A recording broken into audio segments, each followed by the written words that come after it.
మొన్నటి రోజున మహా న్యూస్ ప్రధాన కార్యాలయం మీద దాడిని రెండు తెలుగు రాష్ట్రాల్లో ఉన్నటువంటి జర్నలిజం సంఘాలు ఇవన్నీ కూడా ఖండించాయి. ఎందుకని రాజకీయ ఉన్మాదులు ఈ యొక్క జర్నలిజం మీద ఈ విధంగా పడుతున్నారు అని చెప్పేసి అనేక ప్రశ్నలు అయితే ఉత్పన్నం అవుతున్నాయి. ఎట్టకేలకు దీని గురించి స్పందిస్తున్నటువంటి బీఆర్ఎస్ పార్టీ నేతలంతా కూడా సమర్థించుకుంటున్నారు. ఫోన్ ట్యాపింగ్ వ్యవహారాన్ని డైవర్ట్ చేసేందుకైనా ఎందుకని ఇవన్నీ కూడా అని చెప్పేసి తెలుసుకునే ప్రయత్నం చేద్దాం. మనతో ఉన్నారు సోషల్ యాక్టివిస్ట్ శ్రీలీల గారు. మేడం నమస్కారం అండి. నమస్తే అండి. మేడం మొన్న రోజున చూసాం మనం మహా న్యూస్ కార్యాలయం మీద విచక్షణారహితంగా పెద్ద పెద్ద బండరాళ్ళు, నిజంగా చెప్పాలంటే ఒక ఎవరినో చంపేద్దాం అనేటువంటి ఒక కొట్టతో పోయినట్టుగా అర్థమవుతోంది. అవన్నీ కూడా శాంతియుతంగా నిరసన చేశారు. రాబోయే రోజులు ఇంకా మరిన్ని కార్యాలయాల మీద మరిన్ని దాడులు ఉండబోతున్నాయని చెప్పేసి చాలా బహిర్గతంగా మాట్లాడారు జగదీష్ రెడ్డి, టీఆర్ఎస్ చెందినటువంటి మాజీ మంత్రి అనుకుంటా బహుశా. అయితే వీళ్ళందరూ కూడా ఎందుకనంటే ఓటమి జీర్ణించుకోలేకనా ఇవన్నీ పక్కన పెట్టుకుంటే మరలా తెర మీదకి రెండు తెలుగు రాష్ట్రాలు విడిపోయి ఇన్ని సంవత్సరాలు అవుతున్నా కూడా కొత్తగా చంద్రబాబు నాయుడు గారిని లాగుతున్నటువంటి పరిస్థితి. వీటన్నిటికి సంబంధించి మీ అభిప్రాయం ఏమంటారు? అంటే ఇక్కడ ఫస్ట్ మనం చూస్తే చంద్రబాబు నాయుడు గారి పేరు ఎందుకు తీసుకొస్తున్నారు అని అంటే, గతంలో చూసాం రెండు తెలుగు రాష్ట్రాలు విడిపోవటానికి ఏ విధంగా వీళ్ళు చేసిన కుట్రలు, కుతంత్రాలు, మరి పన్నాగాలు ఏ విధంగా కొనసాగింది.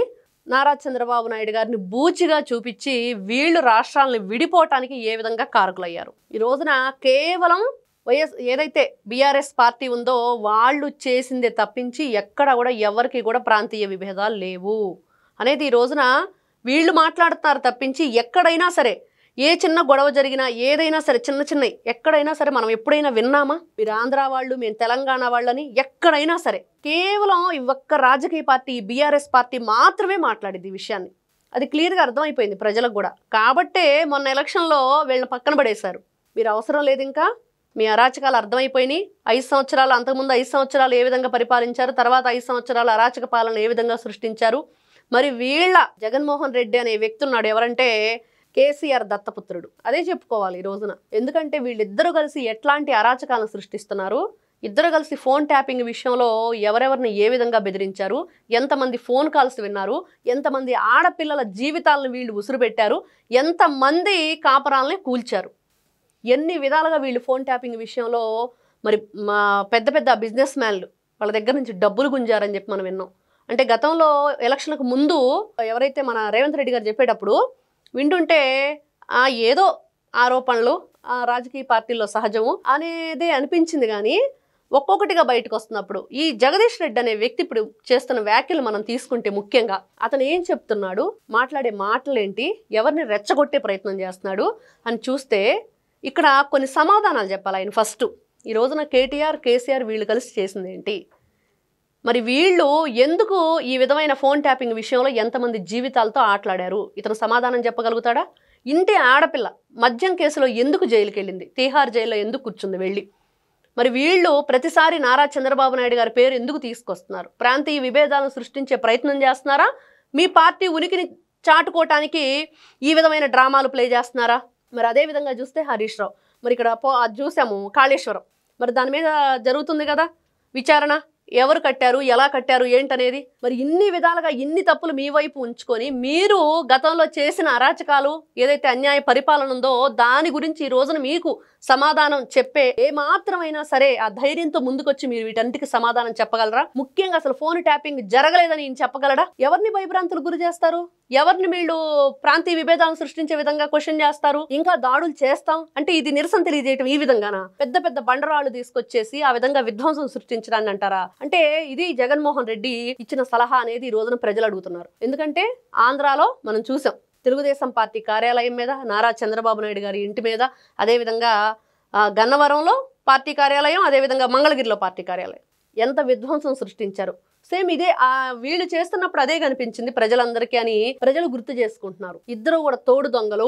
అంటే ఇంకా కేసీఆర్ అండ్ బ్యాచ్ ఏదైతే ఉందో వాళ్ళంతా అనుకుంటున్నారేమో బాంచన్ని కాలు మొక్కుతా దొర అనే దగ్గరే ఉన్నారా? కాదు, కాళ్ళు ఇరగ్గొట్టి పిచ్చి పిచ్చి వేషాలు వేస్తే లోపలేసే ప్రభుత్వం వచ్చింది ఈ రోజున. ఎందుకంటే అవాంఛనీయ సంఘటనలు ఇట్లాంటివన్నీ కూడా వీళ్ళు చేసే పనులు. ఎందుకు ఇట్లాంటి కార్యక్రమాలకు మీరు వీళ్ళని ఉసుగొలుపుతున్నారు, ఎందుకు ఇట్లాంటి కార్యక్రమాలకి ప్రోత్సహిస్తున్నారు, ఎందుకు ఈ రోజున కేటీఆర్ ఇట్లాంటి వాళ్ళని పెంచి పోషిస్తున్నాడు అంటే మిమ్మల్ని మీరు గుర్తించి ప్రజల్లో గుర్తింపు తెచ్చుకోవడం కోసం ఇట్లాంటివి చేస్తారా, బెదిరిస్తున్నారా? అంటే ఫోన్ ట్యాపింగ్ విషయాన్ని ప్రజలకు వినిపించకుండా చేద్దాం అనుకుంటున్నారు ఈ కార్యక్రమాల ద్వారా. అదే కనిపిస్తుంది ఇక్కడ. నిజంగా ఇక్కడ పింకీలు అక్కడ డాంకీలు అన్నట్లుగా మొత్తాన్ని రెండు తెలుగు రాష్ట్రాల్లో ఉన్న వాళ్ళు ఈ రోజున వీళ్ళు పదే పదే అంటున్నారు కదా కూటమి ప్రభుత్వం గురించి. మరి కూటమి ప్రభుత్వం ఏం చేస్తుంది అక్కడ అనేది కదా వీళ్ళ క్వశ్చన్. ఏం చేస్తుంది అని అంటే మనం చూస్తూ ఉన్నాం. రాష్ట్రాన్ని చిన్నాభిన్నం చేసి వెళ్ళాడు వైసీపీ మూకంతా కూడా. మరి దాన్ని ఏ విధంగా తీర్చిదిద్దుకోవాలి, ప్రజలకు ఏమి కంపెనీలు తెచ్చుకోవాలి, మరి రాష్ట్రాన్ని ఏ విధంగా మనం తీర్చిదిద్దుకోవాలనే ప్రయత్నంలో ఉన్నప్పుడు ఇలాంటివన్నీ వీళ్ళు చేసిన ఇట్లాంటి తప్పుడు పనులైతే ఉన్నాయో వాటన్నింటినీ కప్పిపుచ్చుకోవడానికి అసలు ఏ సంబంధం లేని వాళ్ళని ఎందుకు లాగుతున్నారు వీళ్ళు అనేది ఇక్కడ క్లియర్ గా అర్థమవుతుంది. అంబటి రాంబాబు లాంటి వాళ్ళు కూడా ప్రెస్ మీట్లు పెట్టేసి ఇప్పుడు ప్రజాస్వామ్యం గుర్తొచ్చిందా, గతంలో సాక్షి ఛానల్ మీద మరి దాడి చేసినప్పుడు అప్పుడు ప్రజాస్వామ్యం గుర్తుకు రాలేదా అంటే సాక్షి ఒక ఛానల్, అదొక పేపర్, దాన్ని ఎవరైనా పేపర్గా ఛానల్గా గుర్తిస్తున్నారంటే మనం చూసాం గతంలో.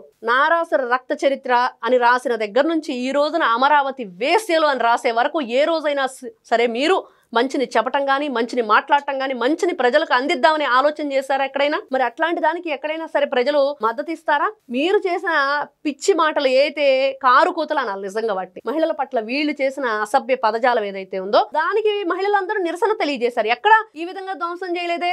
మరి ఎక్కడో కోడిగుడ్లు విసిరేశారని చెప్తున్నాడు అంబటి రాంబాబు. మరి జగన్మోహన్ రెడ్డి బొమ్మేసినయా లేకపోతే కోడి పెట్టిన కోడిగుడ్లని ప్రజలు అడుగుతున్నారు. ఎవరు విసిరేశారు, ఎందుకు విసిరేశారు, ఏంటి ఆ కోడిగుడ్లని? మరి ఈయన మాత్రమే మాట్లాడుతుంటే తెలుస్తుంది. కాబట్టి ఫస్ట్ వీళ్ళు అసలు ప్రజలకు ఏం మెసేజ్ ఇద్దామనుకుంటున్నారు? ప్రజాప్రతినిధులుగా మెలగాలన్నా వాళ్ళు ముందు ప్రజల పట్ల మంచి చేసి మంచి అని అనిపించుకుంటే ప్రజలు మిమ్మల్ని నమ్మి ఓట్లేస్తారు. ఇట్లా విధ్వంసాన్ని సృష్టిస్తే జగన్మోహన్ రెడ్డికి ఏమైందో మనం చూసాం, అక్కడ కేసీఆర్కి ఏమైందో చూసాం. మరి ఇంకేం కావాలి ఇంతకంటే నిదర్శనం? ప్రజలు చైతన్యవంతంగా ఉన్నారు, మీరు చేసే ట్రాప్ లో వాళ్ళు పడరు. ఈ రోజున మీరు ఎంతో మందిని ఫోన్లు ట్యాప్ చేశాము, ప్రజలు కూడా ఆ విధంగా ఇట్లాంటి మాటలతోటి ప్రాంతీయ విభేదాలతోటి కుల మతాలతో రెచ్చగొట్టి మా రాజకీయ లబ్ధి పొందుదాం అనుకుంటున్నారేమో. ఈ రోజున ప్రజలు ఎక్కడ వినే ప్రసక్తి లేదని చెప్పేసి మొన్న జరిగిన తెలుగు రాష్ట్రాల ఎలక్షన్కి గట్టిగా వాళ్ళ చైతన్యం ఏ విధంగా ఉందో చూపించారు. ఓకే, మళ్ళీ ఇప్పుడు కొంతమంది మాట్లాడుతూ ఒక ఛానల్ పని అయిపోయింది, ఇంకో 2-3 ఛానల్స్ బాకీ ఉన్నాయి, వాటి అంతు కూడా చూస్తామని చెప్పి చెప్పుకుంటూ వస్తున్నారు. ఏంటంటారు పరిస్థితి? మరి ఎవరు ఊరుకోడండి, కాళ్ళు ఇరగొట్టి అవతల పెడతారు ఖచ్చితంగా. ఈ రోజున శాంతి భద్రతలను కాపాడే పోలీసులు ఉన్నారు. మరి వాళ్ళు వింటూ ఉంటే గనక ఇక్కడ పోలీసులు కూడా వీళ్ళతో ఎందుకు కుమ్మక్కయ్యారని ప్రజలు అడుగుతున్నారు. ప్రతిసారి ఎవరిని బెదిరిస్తున్నారు, ఎందుకు బెదిరిస్తున్నారు అంటే మీరు ఏదైనా తప్పు చేస్తే క్వశ్చన్ చేయకూడదా? జగన్మోహన్ రెడ్డి అదేగా చేశాడు గతంలో. తప్పు చేస్తే వీళ్ళు క్వశ్చన్ చేస్తే మీరేం తప్పు చేశారు అని అడిగారంటే వాళ్ళని మీద అక్కడ లేనిపోని కేసులన్నీ పెట్టి జైల్లో వేయటం. మరి ఈ రోజున వీళ్ళేమో అసలు ఇంత దుర్మార్గమైన రాక్షస క్రీడ చేస్తున్నారు. ఇంకా 2-3 ఛానళ్ళు ఉన్నాయంటే అందరికి అర్థమైపోయింది వీళ్ళు ఎవరి గురించి మాట్లాడుతున్నారు, ఎవరిని టార్గెట్ చేశారని. ఖచ్చితంగా ఇక్కడ ప్రతి ఒక్కరు కూడా ఆలోచించుకోవాల్సిన విషయం ఏంటంటే పిచ్చి పిచ్చి మాటలు మాట్లాడకుండా, ఇట్లాంటి పిచ్చి చేష్టలు చేయకుండా వెంటనే వాళ్ళ మీద చర్యలు తీసుకోవాలి. ఎందుకు ఇంకా ఉపేక్షిస్తున్నారు? 24 గంటల్లోపు తీసుకెళ్లి విచారించొద్దా? ఎందుకు మాట్లాడుతున్నారు, ఎందుకు మాట్లాడాల్సిన అవసరం వచ్చింది మీకు, ఎందుకు ఇట్లాంటి బెదిరింపులకు పాల్పడుతున్నారని క్వశ్చన్ చేయాలి. ఇక్కడ పోలీసులు రంగంలో దిగి వీళ్ళ గురించి విచారించి మరి అక్కడ చేసింది తప్పు, దాన్ని సమర్థించుకుంటూ ఇంకా వీళ్ళు ఇంకా చేస్తామని చెప్పేసి అతను అంత ధైర్యంగా చెప్తున్నాడంటే ఎందుకు అలా చెప్తున్నాడు అంటే వీళ్ళు ఏదైనా ఇంకా కుట్ర చేస్తున్నారా, కుట్ర చేయబోతున్నారా, పన్నాగాలు రెడీగా వీళ్ళు ప్రీ ప్లాన్డ్ గా ఉన్నారా, ఇవన్నీ తెలియాల్సినవి. కాబట్టి అట్లాంటి వ్యక్తుల్ని వీళ్ళు బయట వదిలిపెట్టకూడదు. ఆ మాటలు మాట్లాడిన తర్వాత మళ్ళీ ప్రెస్ మీట్ పెట్టాడు అతను, మళ్ళీ అదే వ్యాఖ్యలు చేస్తున్నారు. నారా చంద్రబాబు నాయుడు గారిని మరి ఇక్కడ రేవంత్ రెడ్డి గారిని ఇద్దరిని కూడా వీళ్ళిద్దరు కలిసి చేస్తున్నారని. ఈ రోజున ప్రజలు అంటున్నారు వాళ్ళిద్దరు కలిసి మంచి పరిపాలన అందిస్తున్నారు. వైఎస్ఆర్సీపీ పార్టీ మరి జగన్మోహన్ రెడ్డి అని అక్కడ కేసీఆర్ కేటీఆర్ మీరు కలిపి ప్రజల్ని ఇన్ని విధాలుగా ఇబ్బందులు గురి చేయడానికి, ప్రాంతీయ విభేదాలను సృష్టి ఇట్లాంటి రాక్షస క్రీడ చేయడానికి మీరు చేస్తున్నారు, వాళ్ళు మంచి చేస్తున్నారని చెప్పేసి ప్రజలు చెప్తున్నారు. Thank you madam. నమస్తే. Please subscribe to Leo News for more videos.